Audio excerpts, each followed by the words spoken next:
Yes, Sanjana. Good day, Miss. I'm Sanchana and I'm from Group Malaysian Rubber Board. And today we'll be explaining and also presenting about the Malaysian rubber industry.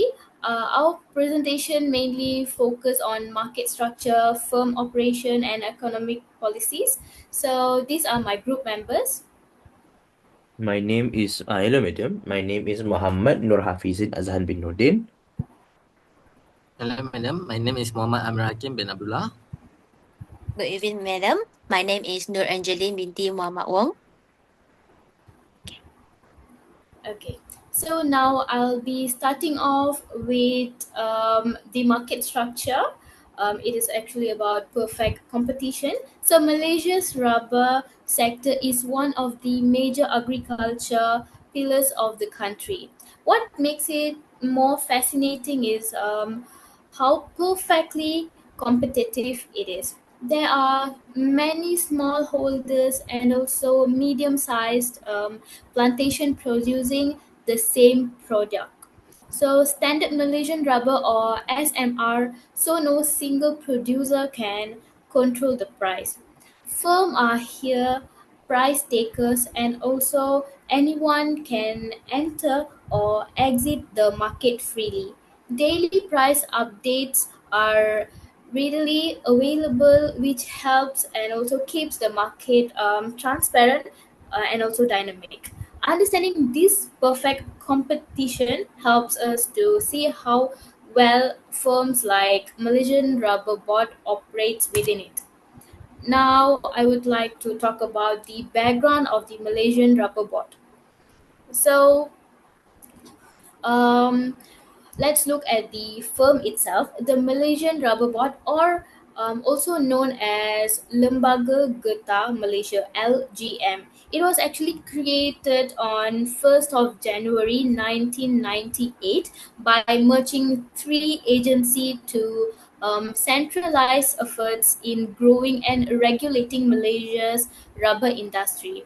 Headquartered in Kuala Lumpur, LGM acts as the main and also the guardian of the rubber tree section, overseeing everything from cultivation and tapping the process manufacturing, marketing, and also export. LGM also drives research and innovation, sets quality standards, regulates the industry, and provides technical support to small holders and also manufacturer. All of this ensures that the Malaysia's rubber industry stay competitive, sustainable, and also modern. LGM also plays a crucial and central role in keeping this perfectly competitive market running smoothly. And that's all from my part. I'll pass to the next presenter. Thank you. Okay, madam. I will now present the characteristics of a perfect competition, which will be two parts in this side. So a perfect competition in its definition in the market. Eh, Oh, the perfect competition is definition in the market refers to an idealized market condition in which a perfect competition is an ideal market with many sellers and no one has an advantage. The prices are fully determined by supply and demand, so there cannot be any influence on the prices unless there is a change in the supply and demand lah. So and firms only earn enough profit to stay in business. Any excess profit will harm the, as mentioned before, supply on demand, if I remember correctly. And the real perfect competition is rare, but markets like farmers market in the US or Malaysia's rubber market are close examples. And I also believe that the markets like in Pasar Malam, not Pasar Malam, like Pasar Pagi, Pasar Sayur also share somewhere in between the perfect competition in a market structure, as they sell things that are similar, but I will explain later in the second slide. Uh, the further characteristics on why I believe that is the case, and why it's so hard to find a firm that is an actual firm other than a monopoly or etc., and why it's so difficult to find a perfect competition perfect competition firm in the market. It is the up and the final point here and the final point here, it is the opposite of a monopoly, where one firm controls everything. As explained before, the prices are fully determined by supply and demand, so it is not controlled by the organization, but instead the things that are surrounding the market lah, like sayur, or in this case rubber, getah. And in the second slide, the characteristics of a perfect market are: one, many buyers and sellers, mentioned before, a homogeneous of product. Rubber from different sellers is almost identical. Like I said, with like the sayur, with the vegetables, the different herbs, or chicken, or eggs, etc. Price taking behavior, they cannot set their own prices. A lot of the price, some can be raised, but not too much. As said before, it can only uh el- influence the price a little bit, or else things will harm the perfect market system and everyone in it. It is a free entry and exit, so it is easy for new farmers to start planting rubber and switch to other crops when prices drop. Same thing with the Pasar Pagi example. And the perfect information, sellers know daily price movements and global demand. Final point that I want to emphasize on the Pasar Malam, Pasar Pagi, Pasar Basah, is that like rubber, chicken, eggs, vegetables, herbs, or even types of water, all of them have a similar pricing because all of them have a similar supply and demand. It works well, and it is the best definition for a perfect competition in the market structure. And I will pass the to the next speaker.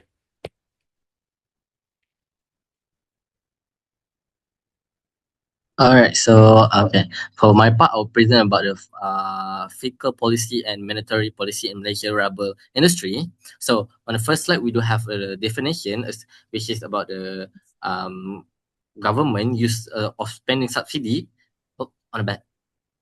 All right, government use of spending subsidy, incentive, and taxation to support the economy in rubber band industry. This policy helps small farmers who are facing unstable rubber price because the price is sometimes going up and going down. So the government help to put the subsidy and incentive to make it highest.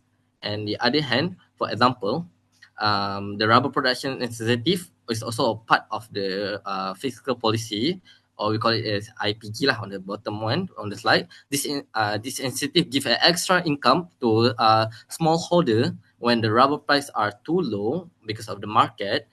Because of this, they can continue tapping and maintain the income without make it difficult for them, especially for the small farmer. And next is planting support, or we call it RISDA or LGM lah on the right side slide. So all right, so replanting rubber tree is expensive and take many years to grow before we can harvest them. So the government provide grant better rubber and clone possibility and training.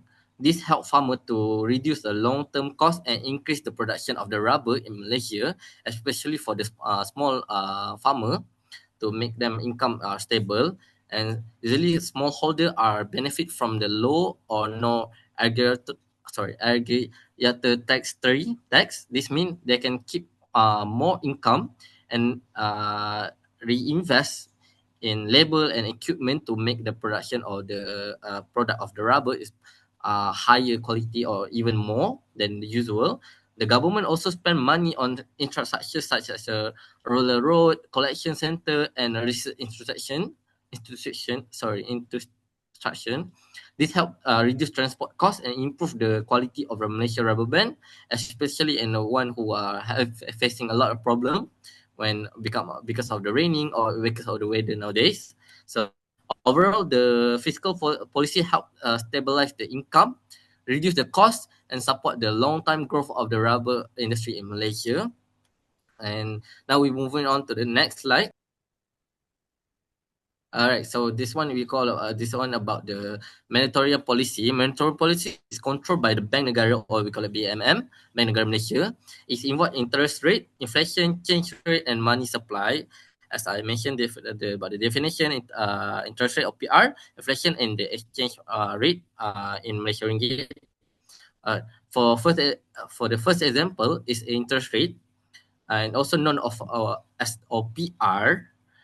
When the interest rate are high, borrowing money become expensive and business reduce their investment.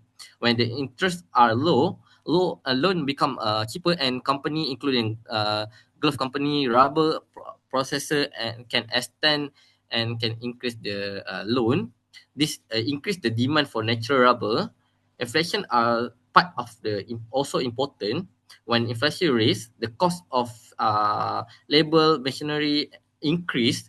If rubber price do not rise at the same time, small holder learn less profit from the rubber factory or industry. We have the next one is about the exchange rate also affect the industry. When the Malaysian ringgit are weak, so rubber become the cheapest for the international buyer. For example, we export our product to a lot of country like Europe, US, and some part of the Middle East. And this can reduce the price because our ringgit is so weak. Then the price in the international market are low. This increase export demand, but when the ringgit strong, Malaysia rubber become the more expensive and the demand goes down. So whenever the ringgit is weak, the market in the global become bigger for because it's become less price than the normal price when Malaysia ringgit expensive. Alright, so money supply has also has the impact. If Banegara increase the money supply, we move into the money supply. It become easier for the business to get loan. This support investment in the rubber sector, especially in the small sector. If to help them from the financial side, and also for the laboring side. The money supply is tight, the growth becomes slower.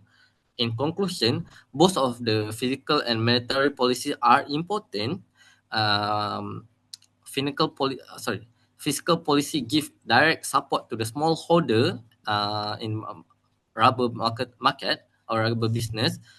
They help maintain the stability and growth of Malaysia rubber industry in Malaysia, especially the small smallholder or the small farmer. So that's all for my part. I'll pass to the next presenter.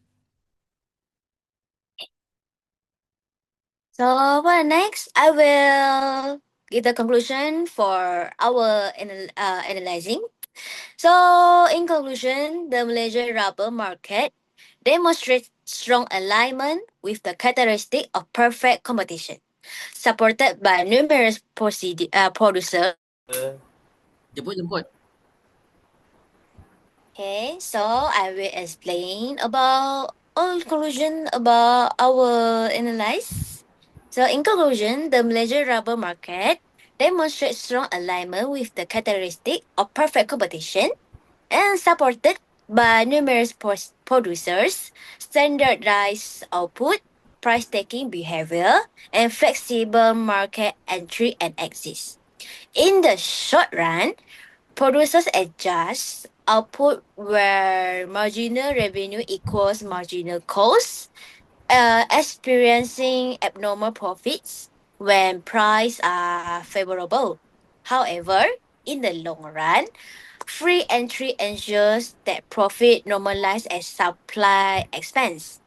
Both fiscal and monetary policies play essential roles in shaping industry performance, such as subsidies, replanting grants, and tax measures the production, while interest rates, enhanced rates, and inflation influence investment decision and export competitiveness. Overall, understanding this economic dynamics provides valuable insight into the behavior, sustainability, and long-term equilibrium of Malaysia rubber sector. That's all from me. Thank you. Okay, madam, that is the end of our presentation.